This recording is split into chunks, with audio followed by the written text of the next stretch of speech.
Okay, so where do we go from here, Lon?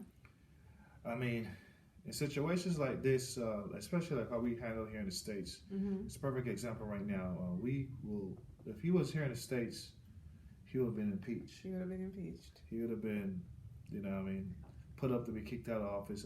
Again, I'm not familiar with the Belize Constitution to a Yeah. T, so I'm not sure if they have any clause within the Constitution that give the cabinet or the opposition the power to impeach him. Right. But if he was here in the United States, he would have been impeached because what he's doing is violating the Constitution. Right. But in Belize, we just don't do things like that. You know? Yeah, I mean, we don't do things like that because no one is there to educate the people or to let them know they have the power to get stuff like that done. You know what I mean? Right. Everything is so evenly partisan in Belize that it's hard to even get to that point. I mean, where do you start? We are, again, because we're on a parliamentary system, Mm-hmm. and under the parliamentary system is majority rules. None of his people, in his cabinet will Vote to kick to him out of this impeach party. him. No, Right. it's not going to happen. Again, similar to what's happening here. Exactly. Right? Yeah, I mean, it should be like that too. You don't want it to be easy to just get rid of somebody. You want the voting public to have the responsibility to try to hold these people accountable by voting them out. But that's not the case. What we can do is to just give the people, try to educate and give the people the solutions that we think will work Okay. if Belize decide to go ahead and implement campaign finance law. So I could start with Alright. just the top 5 basic ones, then I can Okay. get into some other ones that I think will also work. Will help. Will help. So the top 5 one that you want to do in regards to setting up a campaign finance laws in Belize is to first set up a campaign finance committee.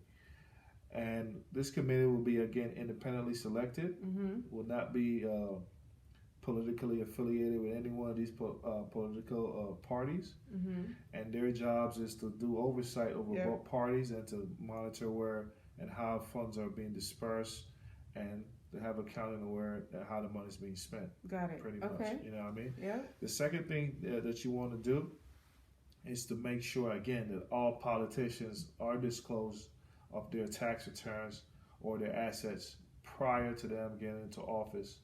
We need to start having accounting or hold these guys accountable because what they're doing is, people don't understand that this is how they hustle Right. within politics, and both parties are guilty of these very acts. Again, this is how they make their money. I'm surprised we don't do that now, though. That seems like the minimum that we can do is We to don't- vet the people who's supposed to be our I political mean, that's leaders. just doing your due diligence. But unfortunately, the way politics work in Belize, it's like the reverse. It's like they're the ones with the power, and the people don't have it. When it's supposed to be the people have all the power, and the politician work for the people. But it's a twisted psychology going on with that Right. dynamics, and Okay. we're just here to provide information and hopefully trying to find solutions All right. for this issue.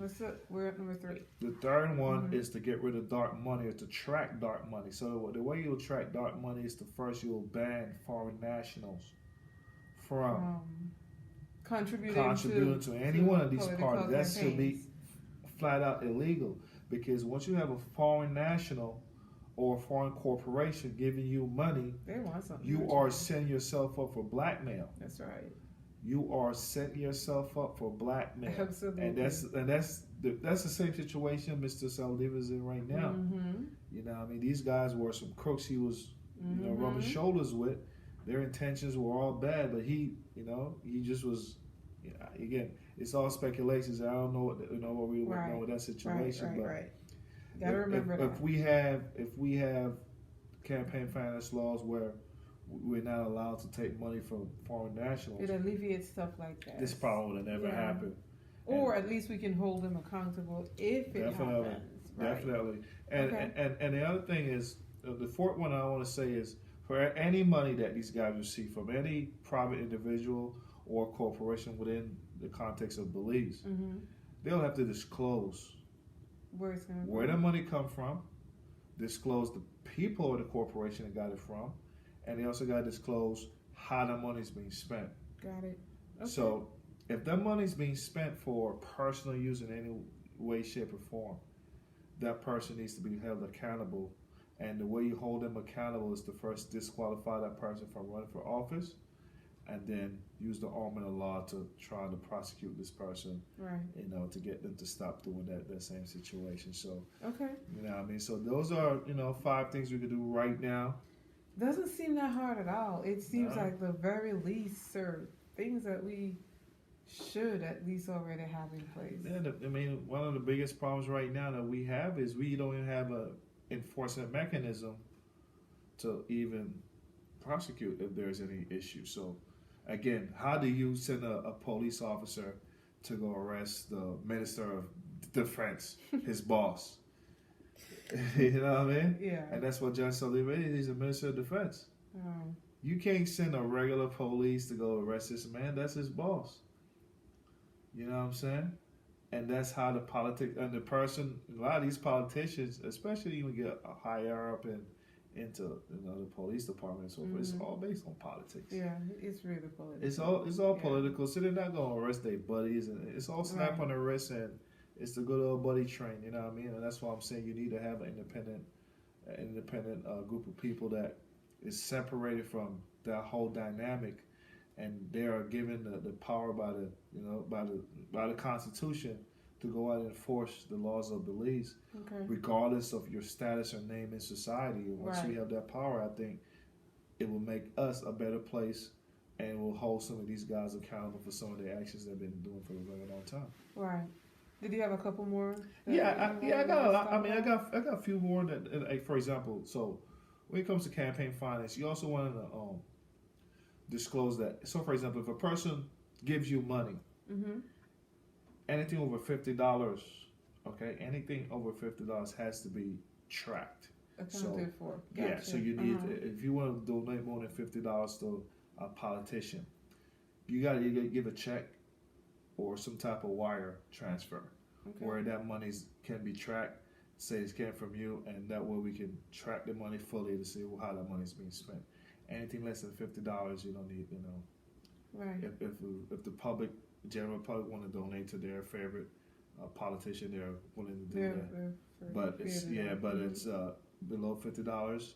Do cash. Anything over $50, it needs to be tracked and so forth. Right. And some other ones that I have here is for example, if you are interested in donating to a politician, you have to do it in person. You can't donate money for a corporation. You can't donate money for a friend or whoever. The money got to come from you. From you. Directly. Okay. That way you get rid of some of the scamming that goes on as well. And one of the other ones I want to add to that as well is family members and close friends. Family members and close friends can only donate to a politician up to $250. Okay. That's the max they can donate to that politician. Anything over there would consider to be illegal, and both parties are eligible to be prosecuted by the law. The problem that you have with that situation is a lot of these so-called businessmen are going through cutoff, and the cutoff are usually friends and family members. You know what I mean? I can see that. It happens all the time. It happens more than you think. Yeah. You understand what I'm saying? Yeah. And once you can cut that off, saying that, have a law saying that within the same campaign finance law, you cannot take more, nothing more than $250 from a family member and a close friend. Right. You know what I mean? These are just basic things that I could go on and on and stuff they can do. I mean, we can pretty much write this law for them and make it pretty much equal and and the people have to be the ones insisting that these things get done. But you gotta understand, Kim, we are asking politicians to police themselves. Think about that. You're asking. It shouldn't be that hard. I mean, they are our chosen leaders. They should police themselves. Let's be in the real world, man. And then there's reality, right? Reality is where there's a lot of opportunity to get away with a whole lot of things. Let me tell you something, man. These guys don't get paid a whole lot in regards to their salary to be a minister. This is the way they hustle. The politicians make money in 3 ways. Three main ways politicians make money. Hustle. It's all hustle at the end of the day. It's all hustle at the end of the day. But the way how they hustle is through contracts. Contracts. So they'll give their buddy a contract, or they personally own a company. They're paying themselves. They come contract to themselves, or a family member, and so forth. So contract, any kind of big projects needs to be done, or whatever it is. Contracts is one of the number one ways politicians make money. Okay. To campaign finance, getting money from donations from foreign nationals or shady figures that are not being tracked or kept. Corporations who are looking for a kickback or, again, a deal. They trying to get something. They want to build a market or run a road or something to rip off the people. The politician get paid off that way, or they flat out just thief the money. Oh my God. They flat out just do bad accounting practices. Right. They forge. They'll say, well, we need such and such money for this project, and they cook the books. You know what I mean? Those are the three main ways they make money. Oh man, this is not rocket science, and I don't think people understand. They think like. I'll be listening to some of the folks start like this is hopeless and both parties. No, it's not. It's hopeless because they want you to feel like it's hopeless. And we've been falling into this trap. For the longest. You know what I mean? But like I said, the problem is without an independent commission, these guys ain't gonna police themselves. Yeah.